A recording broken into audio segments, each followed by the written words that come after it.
बिल्कुल, लेकिन इंतजार रहेगा मलिका कि जल्दी से जल्दी आंकड़े आए और तस्वीर साफ हो, ज्यादा बढ़े ये वोट प्रतिशत, क्योंकि सुबह के वक्त तो जोश दिखा था। अब क्या है हम आपको बताएंगे 58 सीटों पर, लेकिन बड़ी खबर के साथ हम बुलेटिन की शुरुआत कर रहे हैं, क्योंकि हिजाब मामला अब सुप्रीम कोर्ट पहुंच गया है। जी हां, वकील कपिल सिब्बल ने सुप्रीम कोर्ट में ये अर्जी दी है कि वो इस मामले की जल्द सुनवाई करे और 9 जजों की बेंच के द्वारा इसकी सुनवाई हो। सुप्रीम कोर्ट पहुंच चुका है कर्नाटक का हिजाब का मामला, जिसमें कपिल सिब्बल ने सुप्रीम कोर्ट से गुजारिश की है कि 9 जजेस की बेंच इसकी सुनवाई करे।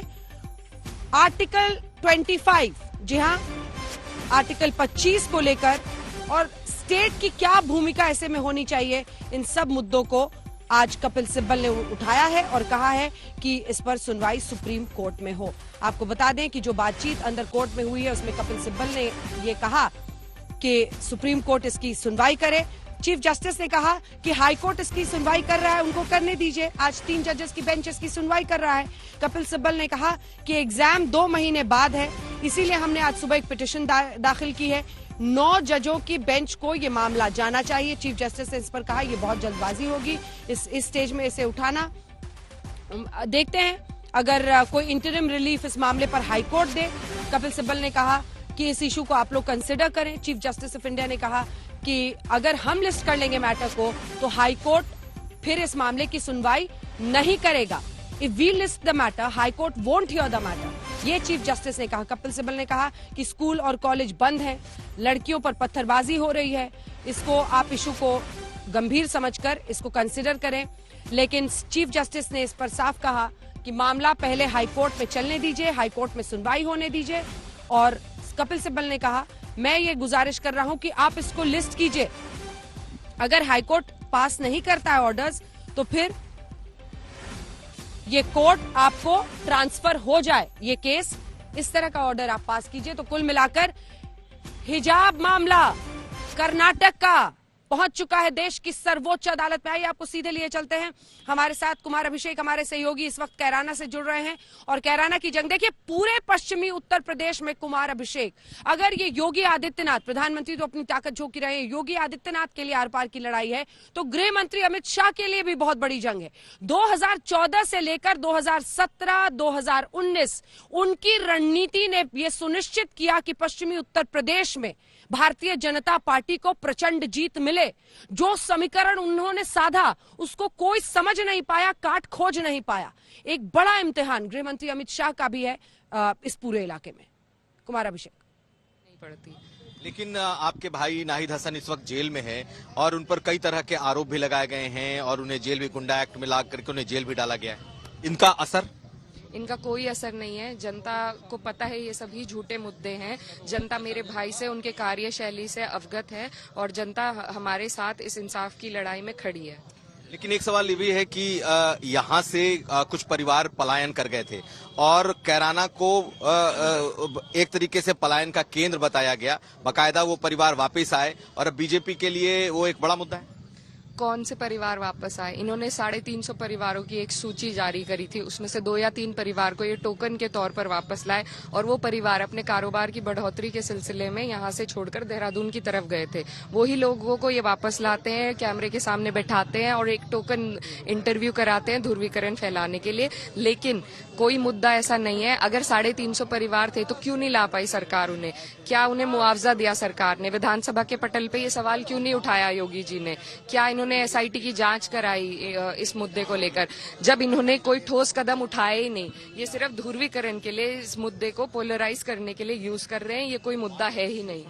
आपको क्या लग रहा है कि जेल में इस वक्त आपके भाई हैं, उसका असर चुनाव पर है या नहीं? जिस लिस्ट की वो बात कर रही हैं उस पर तो सही बात है कि जो बीजेपी के सांसद ने लिस्ट जारी की थी उसमें कुछ त्रुटियां थी। कई ऐसे नाम थे जिन्होंने पलायन किया ही नहीं था। लेकिन इनसे पूछिए कि जो वीडियोस नाहिद हसन के वायरल हुए थे, बीजेपी उसको बड़ा इशू बना रही है। ये वहां पर लोगों को उकसा रहे थे कि यहाँ के हिंदू व्यापारियों से आप मत खरीदिए, दूसरे शहरों से जाकर सामान खरीद लीजिए। उन वीडियोस पर क्या ये जवाब देंगी? लगता है कि वो फॉर्मेडेबल जोड़ी? जी बिल्कुल हिट जोड़ी है और जो गठबंधन का जो भाईचारा है उसकी जो गर्मी है यहाँ पर देखने को मिल रही है, जिससे योगी जी पहले ही परेशान है। गर्मी और चर्बी की बात खूब हुई है इस चुनाव में। गर्मी की बात करने वाले सीएम हैं वो योगी जी, उनको इतनी गरिमा के पद आप पर तक उतरे मेरी ये आवाज बात नहीं बिल्कुल पहुंच रही शोभा है। नहीं देती। आइए ऐसी आपको टिप्पणी जल्दी से करना। सुना देते हैं। आज तमाम उम्मीदवारों के जो आज सियासी सबसे बड़ा चुनाव उनके लिए है, चुनावी मैदान में है, उन्होंने आज अपनी अपनी प्रतिक्रिया दी है। जल्दी से वो आपको सुना देते हैं, फिर लिए चलेंगे तमाम रिपोर्टर्स के पास। सूरज और तेज गति से निकलेगा, कमल खिल रहा है। इस बार 300 के पार हम लोग जाने वाले हैं, क्योंकि ये चुनाव कोई सामान्य चुनाव नहीं है। ये चुनाव बहन बेटियों की सुरक्षा से जुड़ा चुनाव है। यह चुनाव उत्तर प्रदेश के नौजवानों की भविष्य से जुड़ा चुनाव है। यह चुनाव जो हमारे बच्चे हैं छोटे, उनको बेहतर भविष्य हम लोग दें, ये उसका चुनाव है। बेहतर वातावरण दें उनको। जिस तरह की समस्याएं उत्तर प्रदेश में रही हैं 20 साल से, यहाँ देखें आप तो आया राम गया राम, सपा बसपा बसपा सपा, ये सब इनका रहा है। तो ये उत्तर प्रदेश की हिस्ट्री नहीं दोहराएगी, आपको नहीं लगता? आयाराम गयाराम की एक सरकार जो आती है वो रिपीट नहीं होती है? नहीं, जनता बहुत खुश है। जनता को लग रहा है कि कमल ही विकास कर रहा है। अभी तो वो थोड़े दिन बाद ईवीएम भी खराब बताएंगे, ईवीएम हैक हो गई है बताएंगे, या बुरे तरीके से हारेंगे। वो होता क्या है भाई? ऐसे लोगों की चर्चा आप करते हो कि जिनका जमीन पर कुछ नहीं है, बिना मतलब उन लोगों की चर्चा करने की काम करते हैं। यहाँ सपा लोकदल कांग्रेस बसपा सारे मिलकर लड़े तब भी हारे हैं। और चौधरी अजीत सिंह जी से बड़ा नेता थोड़े बिना है कोई। चौधरी साहब नहीं चुनाव जीत पाए थे, यहाँ संजीव बालियान चुनाव जीते थे सब। ईमानदारी से कोई आकलन करेगा तो नोएडा में किसी भी तरफ से एंटर करने पर वो दिखाई देगा कि नोएडा में पिछले 5 साल में बहुत ही पॉजिटिव चेंज आया है, सकारात्मक बदलाव परिवर्तन आया है, ये अपने आप दिखाई देता है। तो मुझे और कोई भी मतलब मैं कह सकता हूं कि हर बड़ी समस्या जो 2017 तक सपा बसपा कांग्रेस ने नोएडा वासियों को दी थी, उन सब समस्याओं का निवारण करने की कोशिश की गई है। और सभी ऐसे मुद्दों पर हम लोगों ने काम किया है और सफलता भी उसमें काफी हद तक मिली। कमल खिल रहा है। इस बार 300 के पार हम लोग जाने वाले हैं, क्योंकि ये चुनाव कोई सामान्य चुनाव नहीं है। ये चुनाव बहन बेटियों की सुरक्षा से जुड़ा चुनाव है। यह चुनाव उत्तर प्रदेश के नौजवानों की भविष्य से जुड़ा चुनाव है।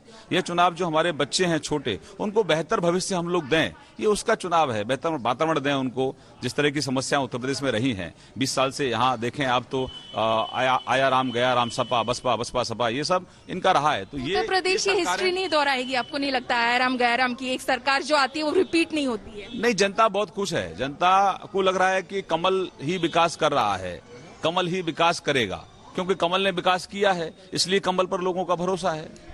ये काम तो मैं पहले ही करा चुका। ये पिछले 5 सालों में तो कोई भी काम श्रीकांत ने नहीं कराया और सरकार ने नहीं कराया, सिवाय जुमलेबाजी। जहां तक मंदिर का प्रश्न है, बहुत भव्य मंदिर भगवान कान्हा का बना हुआ है और भगवान कन्हैया छलिया है। वो भारतीय जनता पार्टी के ट्रैप में आने वाले नहीं है। भगवान राम मर्यादा पुरुषोत्तम थे, शरीफ व्यक्ति थे, उनको उन्होंने ट्रैप में ले लिया, पर भगवान कृष्ण को ये ट्रैप में आसानी से नहीं ले पाएंगे। उन्होंने दुनिया भर की महाभारत करा दी और पांडवों का साथ देके कौरवों का अंत कर दिया। ये तो कौरव लोग हैं, इनको धकिया देंगे और बराबर खत्म कर देंगे। समाजवादी पार्टी से कोई लड़ाई नहीं देख रहे। चलिए, तो आपने सुन ली दोनों ही नेताओं की बात। मथुरा सीट की ये बात थी। जल्दी से आपको लिए चलते हैं। हमारे साथ इस वक्त हमारी सहयोगी मौसमी मौजूद हैं और कपिल देव आपके साथ हैं। एक और मंत्री, 9 मंत्रियों की साख आज दाव पर है। मौसमी, बात कीजिए उनसे। जी बिल्कुल, इम्तिहान की घड़ी है, कयामत का दिन है कि नहीं ये तो पता नहीं, पर मुस्कुरा रहे हैं कपिल देव जी। मुजफ्फरनगर सदर से उनको चुनौती दे रहे हैं। सौरभ स्वरूप उनके भाई भाजपा में आ गए, पर कहा जा रहा है वो साइलेंट चल रहे हैं। कपिल देव जी, क्या होगा? आप मास्टर ब्लास्टर रहेंगे कि नहीं रहेंगे? भारतीय जनता पार्टी के पास हजारों कार्यकर्ता हैं जो लगातार लंबे समय से काम कर रहे हैं, सिस्टम में काम कर रहे हैं। बूथ अध्यक्ष हमारे, उसके बाद हमारा पन्ना प्रमुख, उससे ऊपर सेक्टर संयोजक, मंडल। भारतीय जनता पार्टी कार्यकर्ताओं की पार्टी है, किसी के एक व्यक्ति के भरोसे भाजपा नहीं चलती है। और भाजपा पूरी मतों से, पूरे समर्थन के साथ सब लोग लाइन में हैं, सब लोग ड्यूटी पर हैं, अपने काम पर लगे हैं और भाजपा भरपूर। और सबसे बड़ी बात ये, कार्यकर्ताओं के अलावा भी भारतीय जनता पार्टी को हमारी माताएं, बहनें, बेटियां, नौजवान, बुजुर्ग सब लोग भरपूर आशीर्वाद दे रहे हैं। आप देखिए अंजना, कपिल देव जी की आवाज नहीं निकल रही है, गला पूरा बैठा हुआ है। सभी प्रत्याशियों की हालत बोल बोल के खराब है। जी अंजना जी, थकान है कितनी? अंजना जी, मैं आपको प्रणाम करता हूं और आपकी शुभकामनाएं चाहता हूं कि हमको विजय मिले और भाजपा की सरकार बने। और निश्चित रूप से एक अच्छी सरकार मुख्यमंत्री योगी आदित्यनाथ ने दी है, प्रधानमंत्री ने देश को सरकार दी। पहली बार प्रदेश की और देश की जनता को एहसास हुआ है कि सरकारें भी कुछ होती हैं, सरकार की कोई जिम्मेदारी होती है। अच्छा, पर ये बताइए, अंजना को तो आप बोल रहे थे एंटी इनकम्बेंसी से कैसे निपटेंगे आप? कोई नहीं है, क्या एक बिंदु तमाम विधायकों को नो एंट्री का बोर्ड दिख रहा है। एक बिंदु बताइए जिसके ऊपर इनकम्बेंसी हो। एक बिंदु नहीं है। पूरे प्रदेश के अंदर कोई काम ऐसा नहीं हुआ है, कोई शर्मनाक काम हमने, हमारी सरकार ने, हमारे किसी विधायक ने कोई शर्मनाक काम पूरे प्रदेश में ऐसा नहीं किया जिसके कारण से हमारी एक वोट भी खराब हो। इसलिए भरपूर आशीष हो। किसान आंदोलन का गढ़ रहा है, उससे कैसे? कोई किसान आंदोलन नहीं है, किसान सब है। टिकट क्यों काटे? किसान ये जाट है, ठाकुर है, त्यागी है, ब्राह्मण है, वैश्य है, हरिजन है, पाल है, सैनी है, कश्यप है, सब किसान है, सब भाजपा वोट दे रहे हैं। अच्छा ये बताइए कि आप कह रहे हैं एंटी इनकम्बेंसी नहीं है, पहले 100 विधायकों की लिस्ट बनी थी, उसके बाद 14 विधायकों का टिकट काटा गया ना, कितने विधायकों का तो टिकट काटा? पार्टी को लगा होगा कि उससे भी कोई मजबूत प्रत्याशी भाजपा को मिला होगा, तो ये पार्टी निर्णय है। अगर जिन लोगों के टिकट कट रहे हैं इसका ये नहीं को खराब है, क्या पार्टी को लगा होगा, ऊपर के निर्णय है कि कोई और अच्छा कैंडिडेट, उससे मजबूत कैंडिडेट पार्टी को मिला होगा, बाकी परिस्थिति हो सकती है। कपिल जी जब आंदोलन हुआ वहाँ पे तो यहाँ से ट्रक भर भर के, ट्रैक्टर भर भर के किसान गए, केंद्र माना गया ये पूरे किसान आंदोलन का, राकेश टिकैत यहीं से, तो क्या उसका वो फैक्टर नहीं है आप लोग? वो फैक्टर खत्म हो गया, कोई फैक्टर नहीं है। वो किसान आंदोलन था, किसान, भारतीय किसान यूनियन नॉन पॉलिटिकल संगठन है। ठीक है, नॉन पॉलिटिकल संगठन है। एक यहाँ पर आपने चर्चा उनसे की, ठीक है, 9 मंत्री ऐसे हैं जिनकी साख दाव पर है, शुभकामनाएं वो मांग रहे हैं, जनता का वोट चाहिए होगा, अगर जीतना होगा वहां पर आकर ही पूरा मामला शुरू और खत्म होता है। जल्दी से सर आपसे एक कमेंट लेते हुए, अगर बीजेपी ने 14 विधायकों के टिकट काटे तो आप दूसरी बार देखिए एक अनूठा हम चुनाव देख रहे हैं जिसमें गठबंधन में चुनाव चिन्ह किसी का, प्रत्याशी दूसरी पार्टी का, और ये शायद पहली बार ऐसा हम लोग देख रहे हैं। नहीं, मेरे ख्याल से पहली बार नहीं है, मैंने और चुनावों में भी ऐसा देखा है, चाहे 1-2 सीट पे हुआ है, अगर नहीं कहीं ज्यादा नहीं हुआ है, हाँ ज्यादा नहीं हुआ है, लेकिन हुआ है, मगर एक अनोखी बात नहीं है। दूसरा ये है कि जो ये वेस्टर्न यूपी जिसमें हम आप खड़े हैं, अलीगढ़ में खड़े हैं, और यहाँ इगदास है और बराबर में खैर है, और फिर आप आगे चले जाइए मेरठ है, ये जयंत चौधरी की भी एक डू एंड डाई की जंग है अपने करके कि ये वो पहला चुनाव है जो कल्याण सिंह और अजीत चौधरी के बिना हो रहा है। पहला चुनाव अगर हम उत्तर प्रदेश का देखें, अजीत सिंह भी नहीं है, दोनों की ही डेथ हो गई है, और एक बहुत बड़ा इलाका है मेरठ से लेकर सहारनपुर जहां पर अजीत सिंह का एक वर्चस्व रहता था। क्या वो वोट ट्रांसलेट होगा? क्या जयंत जमीन से जुड़े होने की इमेज बना पाए हैं? मैं तो सीधा पूछ रही हूँ आपसे। आपकी बात का मैं सीधा ही जवाब दूंगा कि मैंने ये देखा कि जयंत ने मेहनत बहुत करी है, और वो उस जो किसान आंदोलन का भी उनको लाभ पहुंच रहा है अपने करके, और बहुत सी सीटें ऐसी हैं जैसे शामली है जहां से उनका गढ़ माना जाता है। अब उन्होंने कौकब हमीद के बेटे को टिकट दिया है, मैं जानता हूं, तो वो कोशिश तो इसमें जगह है कि जो जाटों का और मुसलमानों का गठबंधन पुराना चला आ रहा था उसको वो जोड़ के दोबारा अपनी साख को कायम कर सकें। चौधरी अजीत सिंह वो नहीं कर पाए, आपने कल्याण सिंह का नाम दिया, कल्याण सिंह ने अपने जोधा राजपूत का जो उनकी बिरादरी थी उसमें उन्होंने अपना बड़ा साख बना के रखी, उनकी भी बहुत साख थी, अपने बेटे को MP बनाया, अपने पोते को मंत्री बनाया, MLA बनाया, तो उनकी साख थी, और भारत सरकार ने उस साख को मानते हुए उनको पद्म विभूषण भी सम्मानित कर दिया उनको अपने करके। तो भारत सरकार ने भी उनकी साख को और उनकी इलेक्शन में क्या यूटिलिटी हो सकती है उसका पूरा ख्याल रखा है अपना करके। लेकिन तो ये पश्चिमी उत्तर प्रदेश है, याद रखिएगा 1971 में चौधरी चरण सिंह खुद मुजफ्फरनगर से चुनावी मैदान में उतरे थे और उनको हार का सामना करना पड़ा था। बाद में वो 77 में फिर बागपत से जाकर लड़े और वहां पर उनको जीत मिली। तो ये किस तरफ जाएंगे, यहाँ पर मतदाता बहुत आसान नहीं होता है, किस तरफ फिर जाएं इस पर भी नजर रहती है। लेकिन वोटिंग प्रतिशत आ गया है, जल्दी से आपको बता दें 11 बजे तक के आंकड़े आ गए हैं। नोएडा में 15%, दादरी में 20%, जेवर में 22.7%, कुल 18.43% 11 बजे तक वोट हुआ है। हमारी भी अपील रहेगी आज तक के जरिए, मतदान सबसे बड़ा योगदान है लोकतंत्र में, और इसीलिए आपको अपना वोट और उसका इस्तेमाल जरूर करना चाहिए। जिन 58 सीटों पर पश्चिमी उत्तर प्रदेश में वोटिंग इस वक्त हो रही है उस पर आप अपना वोट जरूर डालें। कुमार अभिषेक कैराना से हमारे साथ बने हुए, मौसमी हमारे साथ लगातार बनी हुए, तमाम हमारे सहयोगी अलग अलग जगहों से हमारे साथ बने हुए। अभिषेक, एक बार फिर से आपके पास आते हुए, जिसका मैं जिक्र कर रही थी, अगर हम चित्रा भी हमारे साथ जुड़ी हुई हैं, चित्रा मुजफ्फरनगर से जुड़ी हुई हैं, पोस्ट कल्याण सिंह पोस्ट अजीत सिंह एक चुनाव है, 2 दिग्गज नेता दोनों ही धुरी की अलग अलग तरफ खड़े और दोनों का देहांत, और उसके बाद ये चुनाव भी। लेकिन पश्चिमी उत्तर प्रदेश में अमित शाह के लिए भी ये बहुत बड़ी जंग है क्योंकि उनकी रणनीति पर ही पार्टी चल रही है। जाट नेताओं के साथ उन्होंने भी बहुत बड़ी बैठक दिल्ली में की थी। तो अगर हम देखें तो अपने आप में ये चुनाव 2024 के पहले पूरा रोड मैप तैयार करेगा। बिल्कुल सही कहा अंजना आपने कि पूरा का पूरा रोड मैप, क्योंकि बीजेपी की ओर से भी अपनी पूरी ताकत यहां पर लगाकर रखी गई है और यकीनन 2017 में जिस कमाल का प्रदर्शन बीजेपी की ओर से किया गया था, 2022 में उस प्रदर्शन को दोहराना चाहती है भारतीय जनता पार्टी। आपको बताते चले कि जिस जगह पर मेरी मौजूदगी है, जिस पोलिंग बूथ पर, ये पूरा का पूरा इलाका जाट बहुल है और यकीनन जाटों को लुभाने के लिए कोई कोर कसर दोनों ही पार्टियां, चाहे बीजेपी हो चाहे फिर समाजवादी पार्टी आरएलडी गठबंधन हो, वो छोड़ना नहीं चाहती। लेकिन राकेश टिकैत अक्सर आज तक के जरिए अपनी बातचीत जनता के सामने रखते हैं, वो वोट डालने के लिए पहुंचे हुए हैं। जरा उनसे बातचीत करते हैं। हिमांशु, आप जरा सामने आइए। राकेश टिकैत जी, सीधा सी सवाल आपसे ये है, आप यहाँ पर पूरे परिवार के साथ, मैं पहले परिचय करा दूं, ये उनकी मिसेज हैं राकेश टिकैत जी की, ये बहू बेटे सबके साथ यहाँ पर परिवार के साथ पहुंचे हुए हैं। क्या है मुद्दा आज जेहन में? मुद्दा कहाँ है? ये तो वोट देखा रहे, मुद्दे थोड़ा आज तो वोट डालेंगे, दिमाग में तो मुद्दा। हाँ, दिमाग में मुद्दे हैं। राजनीति पूरी करते हैं लेकिन कहते हैं राजनीति से हम देखो राजनीति से दूर है। हाँ। अगर वोट डालनी भी देश में राजनीति है तो देखिए ये तो सबको करने का अधिकार है। जिस तरह की बातें आप करते हैं यकीनन वोट डालना चाहिए, लेकिन आज दिमाग में क्या है, क्या सोच दिमाग में है? दिमाग में पूजा पाठ करके निकले हैं कि आज वोट डालने? हाँ, वोट डालने के लिए भाई कामयाब भी हो। देखिए मुस्कुराहट इनकी बहुत कुछ कहती है। उनकी मिसेस हैं, बहुत बिल्कुल राकेश जी जैसा ही बोलती हैं, ऐसे बात करते हैं। आप बताइए आपके जहन में क्या मुद्दा है आज? मुद्दे ही मुद्दे हैं। सबसे बड़ा मुद्दा क्या है? सबसे बड़े मुद्दे महंगाई है। गैस का सिलेंडर पता ही नहीं चला 310,000 का कैसे हो गया।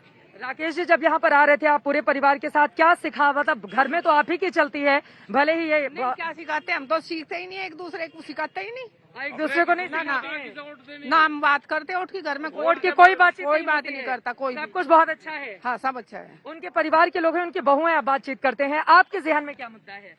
जहन में इतने मुद्दे हैं। अब 13 महीने किसान सड़क पे पड़ा रहा है, सबसे बड़ा मुद्दा तो यही है, सबसे बड़ा। और उसके बाद ये देख लो हॉस्पिटल कहाँ है, बच्चे घर में बैठे हैं, सब कुछ बेकार हो चुका है। ये सारे मुद्दे रख के तब वोट होगी। आप बताइए आपके जहन में क्या मुद्दा है? बेरोजगारी, हॉस्पिटल, बेरोजगारी सबसे बड़ा मुद्दा। पूरे परिवार के साथ देखिए, उनकी पत्नी है साथ में, उनकी ग्रैंड डॉटर हैं, यहाँ पर राकेश टिकैत जी हैं। और अब यहाँ पर वोट डालने के लिए अंदर की ओर जाते हुए यकीनन राकेश टिकैत के लिए भी मुजफ्फरनगर चूंकि एक बड़े चैलेंज के तौर पर उतरा है और यकीनन इनकी चौधराहट तभी दिखेगी।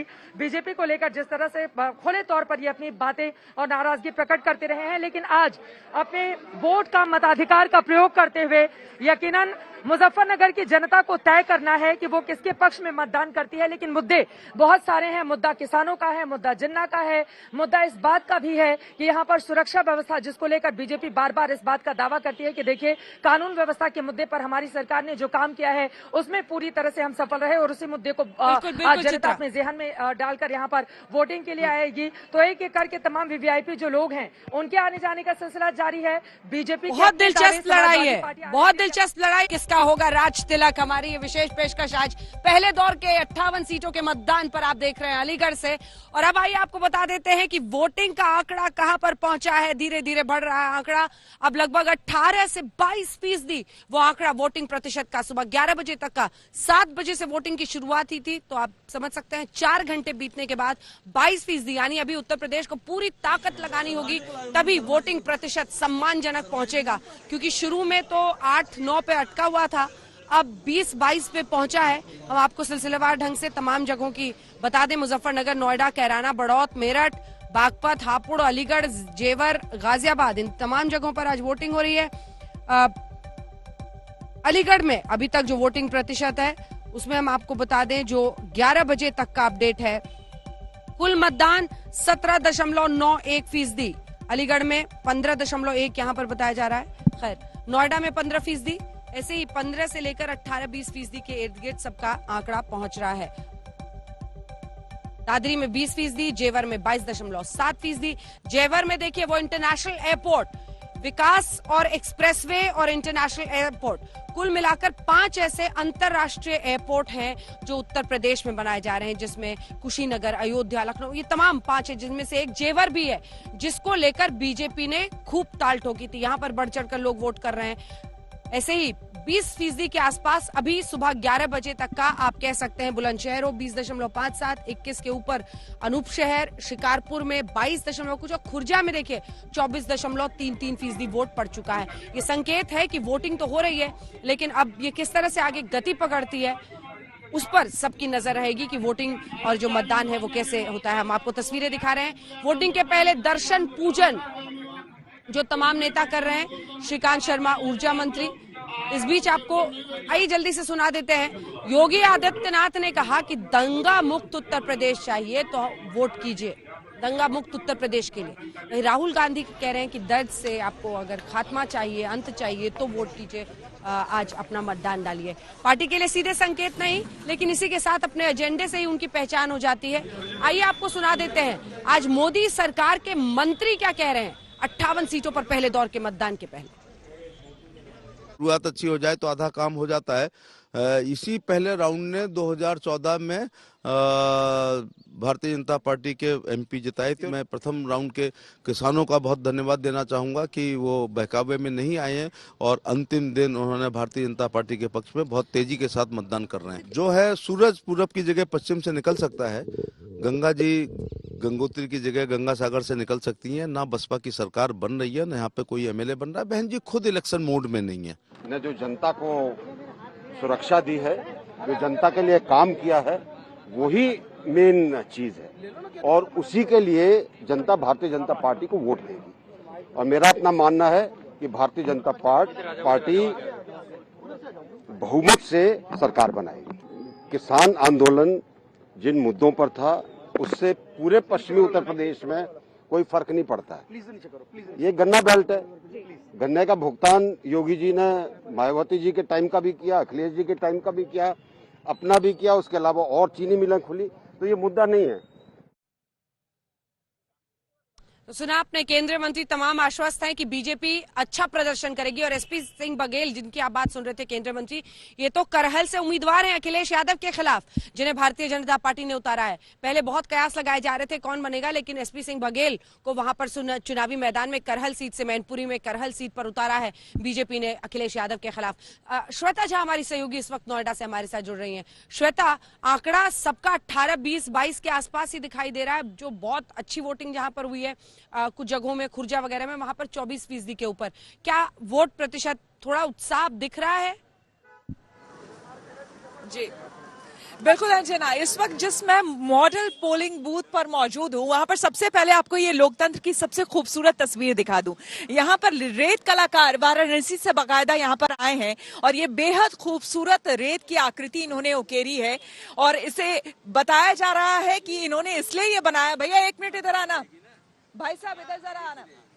ये बताओ, आप वाराणसी से खास तौर पर यहाँ आए हैं, क्या बताने की कोशिश है ये? जी, ये एक लोकतंत्र की मजबूती से मतदान करने के लिए है और मैं वाराणसी से निकला हूँ पूरे उत्तर प्रदेश के मतदाताओं को जगाने। अभी तक सहारनपुर, मेरठ और गाजियाबाद और मेरा ये चौथा पड़ाव है नोएडा में।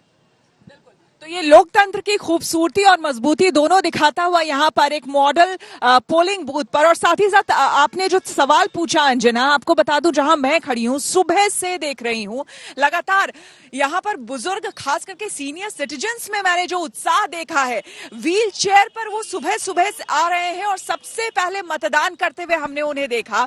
और यहाँ पर अभी भी भीड़ लगी हुई है। यहाँ पर हाई राइज अपार्टमेंट्स है। अगर मैं अपने कैमरामैन को कहूँ कि जरा कैमरा पैन करके दिखाएं कि ये जो पूरा इलाका है नोएडा का, ये हाई राइज अपार्टमेंट्स का इलाका है। यहाँ पर खास करके आप कह लीजिए कि मध्यम वर्गीय परिवार जो है वो यहाँ पर रहता है, जो रोज अपनी रोजी रोटी की चिंता जिनको रहती है और वो ज्यादा कुछ नहीं चाहते सरकार से। अपराध मुक्त वो प्रदेश चाहते हैं और कुछ उनकी जो जरूरतें हैं वो हम जानने की कोशिश करते हैं। आप ये बताइए कि खास करके जो मध्यम वर्गीय परिवार है जो इन इलाकों में, इन अपार्टमेंट्स में रहता है, क्या चाहता है और क्या सोचकर आपने इस बार मतदान किया? पहले तो मुझे इस चीज की बहुत खुशी है कि हाई राइज से लेके गांव हर एक आदमी सुबह 7 बजे से यहाँ है।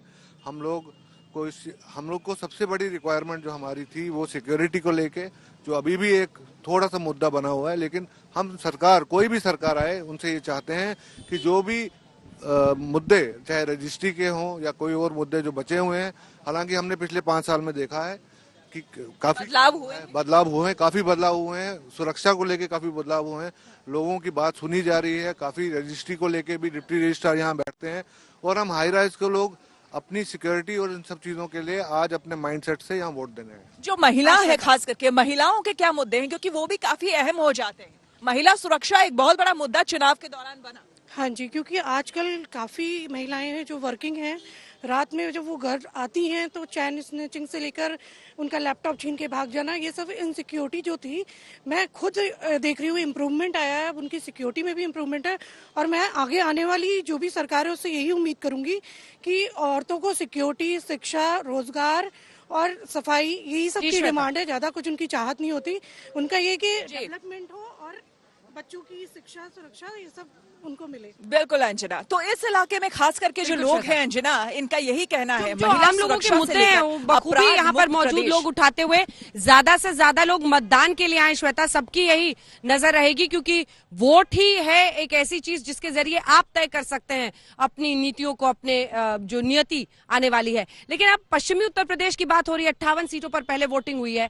हम आपको दिखाते हैं पश्चिमी उत्तर प्रदेश में 2014 के बाद से भारतीय जनता पार्टी की जीत ने यह सुनिश्चित किया कि उनके बड़े बड़े चेहरे बने। न सिर्फ उत्तर प्रदेश की सरकार में इतने मंत्री, बल्कि 9 मंत्री, बल्कि केंद्र सरकार में भी कई मंत्री बने। और ऐसी ही पहचान दी हुई अमित शाह की एक रणनीति थी जिसमें उन्होंने जाट और जो अन्य यहाँ पर कास्ट है उन सबको भी साधने की कोशिश की। पलायन का मुद्दा, दंगों का मुद्दा उठाकर हिंदुओं को एक करने की कोशिश की। बहुत सारे बने जो केंद्र में भी मंत्री बने। ऐसे ही 2 चेहरे आपको दिखाते हैं।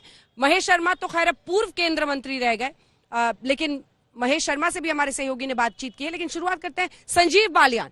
महत्वपूर्ण माना जा रहा है, जाटों की नाराजगी को दूर करने के लिए बीजेपी ने इनको फील्ड किया। केंद्रीय मंत्री संजीव बालियान से हमारे सहयोगी ने बात की है, देखिए क्या कह रहे हैं। बालियान साहब, क्योंकि बैक टू बैक प्रचार चला और लगातार काफी नाक और साख की लड़ाई हो गई आपके लिए। गढ़ है किसानों की सियासत का, गढ़ है किसान आंदोलन का, और सामने है संजीव बालियान। ये तो बात ठीक है आपकी। दिक्कत रही, पूरी रात भी नहीं सोया, पूरी रात फोन सुने, कहीं कोई तनाव, कहीं कोई बात। और हमेशा जब भी मैं मुजफ्फरनगर की जनता से कुछ मांगने गया हूँ, हमेशा मुझे आशीर्वाद मिला है। पिछले 8-9 साल से कोई भी चुनाव, लोकसभा, विधानसभा या लोकल चुनाव, हमेशा मुजफ्फरनगर की जनता ने बहुत प्यार और आशीर्वाद मुझे दिया है और मुझे उम्मीद है कि इस बार भी आशीर्वाद मिलेगा मुझे। बालियान साहब, जयंत चौधरी साहब ने बोला है कि वो वोट नहीं डालेंगे, वो जा रहे हैं प्रचार के लिए, वो ज्यादा जरूरी है। तो आप वोट डालने निकल रहे हैं? मैं तो अपने गांव में जा रहा हूँ, उनकी वोट कहाँ है पूछ तो लो। कभी हुई ना वोट, हो सके दिल्ली में होगी, मुझे लगे कभी उनकी यूपी में वोट ही ना हो, दिल्ली में मिलेगी पक्का उनकी वोट।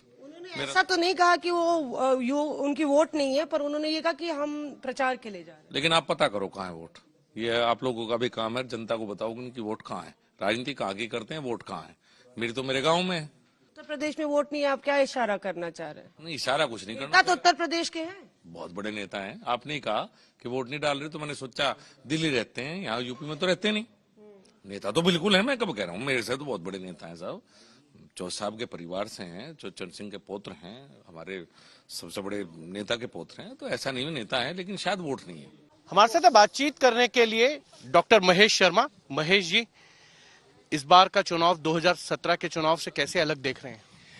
देखिए, 2017 में उत्तर प्रदेश में हमें पहला मौका मिला था। इस बार का चुनाव मैं आपको बताना चाहता हूं कि मैं भी 39 वर्षों से इस नोएडा में गौतम बुद्ध नगर में रह रहा हूं और लगभग पिछले 15 वर्षों से एक्टिव राजनीति में, और 14 वर्ष की आयु मेरा राष्ट्रीय स्वयंसेवक संघ में प्रवेश हुआ था। इस बार का चुनाव किसी विधायक सांसद का चुनाव नहीं है, किसी मंत्री मुख्यमंत्री का चुनाव नहीं है। इस बार का चुनाव उत्तर प्रदेश और देश के भविष्य का चुनाव है, अस्मिता का चुनाव है, उस विकास की गाथा को आगे ले जाने का चुनाव है। पायदान की सीढ़ी पर खड़े हुए अंतिम व्यक्ति तक आजादी की रोशनी की किरण पहुंचे। अंत्योदय का जो मूल मंत्र हमारी पार्टी के रचयिता दीनदयाल जी ने दिया था, उस काम को पूरा कर रहे हैं नरेंद्र मोदी। गरीब को चाहिए था गरीबी हटाओ का नारा देते थे, लेकिन गरीब को क्या चाहिए? घर हमने दिया है। गरीब को क्या चाहिए? टॉयलेट। गरीब को क्या चाहिए? बिजली 24 घंटे चाहिए। गरीब को क्या चाहिए कि अगर कोरोना जैसी महामारी आ जाए तो 85 करोड़ देश की जनता को लगातार सालों तक राशन देना, ये गरीब की जरूरत है। चुनाव के अंदर जो है जिन्ना कहाँ से आ जाता है, गर्मी चर्मी कहाँ से आ जाती है मुद्दों में? नेता क्यों बोलने लग जाते हैं जब इतना काम है? देखिए, जब विषय उठता है वहां पर तो उसका जवाब दिया जाता है। हम कहते हैं कि वो जिन्ना की बात करें, हम गन्ना की बात करते हैं। जिन्ना हमारे लिए श्रद्धेय और पूज्य नहीं है, देश की अखंडता, एक अखंडता का अगर बात करी थी तो हमारे जो महापुरुष थे उन्होंने कहा अखंड भारत की कल्पना करी थी। हमारे राष्ट्रीय स्वयंसेवक संघ ने, भारतीय जनता पार्टी के उन रचयिताओं ने अखंड भारत, उस अखंडता को अगर किसी ने छिन्न भिन्न किया है तो उसके लिए या तो कांग्रेस जिम्मेदार है या जिन्ना जिम्मेदार है। तो वो जिन्ना हमारे लिए पूज्य नहीं हो सकते। हमारे लिए पूज्य जो लोग हैं हम उन्हीं पूज्य लोगों को। यादव तो कह रहे हैं कि 400 सीटें लेके आ रहे हैं, वो बीजेपी की हवा टाइट हो गई है। 400 सीटें वो लेकर आ रहे हैं। मैं समझता हूँ वो जो कुछ कह दें वही खुदा है। तो मामला सुन गए होंगे आप, केंद्रीय मंत्री, पूर्व केंद्रीय मंत्री जो बोल रहे हैं कि चुनाव की दिशा वो किस तरफ चाहते हैं। बहरहाल हम आपको दिखा रहे हैं कुछ आंकड़े और इसी के साथ इस बात पर भी नजर डालें। अमित भारद्वाज हमारे सहयोगी गाजियाबाद से हमारे साथ जुड़ रहे हैं, श्वेता हमारे साथ बनी हुई है, श्वेता झा नोएडा से हमारे साथ, मौसमी मुजफ्फरनगर से बनी हुई है, हमारे तमाम सहयोगी बने हुए हैं, इन सबसे बातचीत करेंगे। लेकिन पश्चिमी उत्तर प्रदेश में अगर एक तरफ ध्रुवीकरण है तो दूसरी तरफ तुष्टीकरण है। ध्रुवीकरण बनाम तुष्टीकरण की ये पूरी राजनीति है। लेकिन सबसे अच्छी बात यह है कि किसान है एपिसेंटर, जी हां, पश्चिमी उत्तर प्रदेश में। और ये लगभग 2009 के चुनावों से मैं कहूंगी कि किसान उत्तर प्रदेश में एक वोट बैंक की तरह उभरा। उन्होंने अपनी ताकत दिखाई 2009 में, खास तौर पर जिस तरह से ऋण वापसी, लोन वापसी का ऐलान कांग्रेस ने किया था, उसको बड़ा फायदा मिला था। उसका कई हिस्सों में किसानों ने साथ दिया था और उनकी सत्ता में वापसी हुई थी। तो ये अपने आप में निर्णायक था और बीजेपी कुछ नहीं कर पाई। लेकिन 2014 के बाद से पृष्ठभूमि बदली। 2014 में अमित शाह ने एक अलग रणनीति बनाई पश्चिमी उत्तर प्रदेश के लिए। न सिर्फ किसानों को, जाटों को उन्होंने साधा, हिंदू होकर वोट दो, ये वाला पूरा एजेंडा जो ध्रुवीकरण का था, और फिर तुष्टीकरण को बार बार धिक्कारते रहे। एक बार फिर से 2019 में मुजफ्फरनगर दंगों के जरिए वही करने की कोशिश बीजेपी की दिखाई दे रही है। तो दूसरी तरफ हम आपको दिखा रहे हैं, जल्दी से अलीगढ़ से ऐश्वर्या पालीवाल भी हमारे साथ जुड़ी है। मैं तमाम सहयोगियों से कहूंगी छोटा छोटा रिएक्शन दीजिएगा ताकि सबके पास सबसे थोड़ी थोड़ी जानकारी हम लोग ले लें। ऐश्वर्या, आपके साथ शुरू करते हुए, आप भी अलीगढ़ में हैं, मैं भी हूं, लेकिन सवाल है कि जो चुनावी गर्मी है, आप बयानबाजी देखिए कि यहाँ की गर्मी शांत कर देंगे तो उस पर कहते हैं कि चर्बी उतार देंगे। जो भाषा का स्तर है वो पाताल में जा चुका है। लेकिन इन सब के बीच आज वोटर को तय करना है कि किधर जाना है।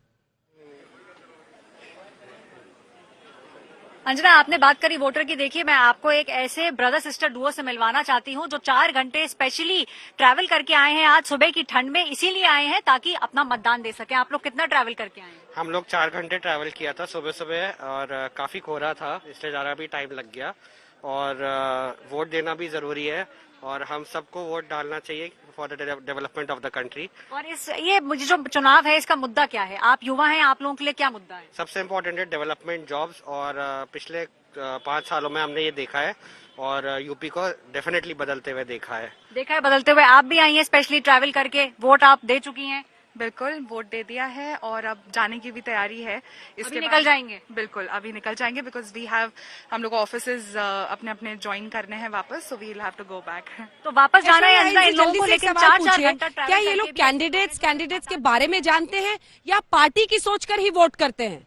ऐश्वर्या, जल्दी से उनसे पूछे, क्या कैंडिडेट आप लोग कैंडिडेट्स के बारे में जानते हैं या फिर आप पार्टी की सोच पर ही पार्टी के लिए वोट करते हैं? हम कैंडिडेट्स भी जानते हैं और डेफिनेटली पार्टी की भी क्या सोच है, क्या आगे नीति है उनकी, वो सब देख के ही हम लोग वोट डाल देते हैं। तो आप देखते हैं कि कैंडिडेट ने काम किया है या नहीं किया? बिल्कुल बिल्कुल, पिछले 5 साल का पूरा मतलब चिट्ठा पट्टा खोलते हैं आप? बिल्कुल, सब कुछ पता होता है कैसा हो रहा है अलीगढ़ में, कैसा डेवलपमेंट। मौसमी के पास सीधे चलते हैं, मुजफ्फरनगर। ऐश्वर्या जी, मौसमी, जल्दी से अगर वहां पर आप कुछ लोगों से बात करें, कैंडिडेट या पार्टी? जी बस जी बिल्कुल जी अंजना, देखिए हम लोग मुजफ्फरनगर में हैं और आपको जिस तरह से बता रहे थे कि किस तरह से सियासत और किसान आंदोलन का गढ़ था। राकेश टिकैत हमारे साथ है। अब पहले दिखा दीजिए, वोट डाल दिया है? हाँ, वोट डाल दिया जी। आज के दिन वोटर ही अंपायर। हाँ, तो वोटर तो होता ही है। हाँ, यहाँ पे 2 चीज है, ये वोटर भी है, ये आंदोलनकारी भी है, ये दोनों चीज है।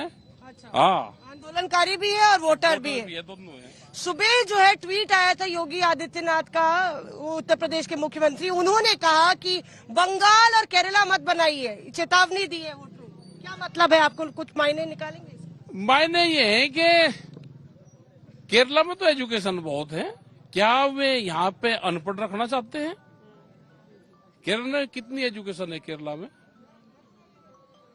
98 क्या और ऊपर? यहाँ पे कितनी? तो उन्होंने साफ कह दिया ना कि केरला मत बनाओ, अनपढ़ रखो, स्कूल बंद है, अनपढ़ रखो इनको।